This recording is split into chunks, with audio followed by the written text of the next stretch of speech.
বন্ধুরা, সামনেই আসছে সাইক্লোন মন্দা, যেটি আমাদের ছাদ বাগানীদের জন্য কিন্তু দুঃসংবাদ। সেই জন্যে আমাদেরকে কি করতে হবে, যে আমাদের গাছগুলিকে বাঁচানোর জন্য আমাদেরকে একটি পন্থা অবলম্বন করতে হবে।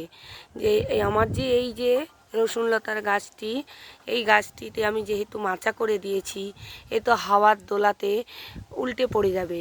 সেজন্য এই গাছটিকে আমাকে কি করতে হবে, এই রকমভাবে শুইয়ে রেখে দিতে হবে। এই রকমভাবে বন্ধুরা দেখুন, আগে ভাগেই আমাদেরকে ব্যবস্থা নিয়ে নিতে হবে। যেগুলি আমাদের লম্বা লম্বা মাচা তৈরি করা গাছ, সেই গাছগুলিকে এইভাবে আমাদেরকে শুইয়ে দিতে হবে, যাতে ঝড়ের প্রকোপে গাছ উল্টে পড়ে গিয়ে আমার গাছের কোনো ক্ষতি না হয়।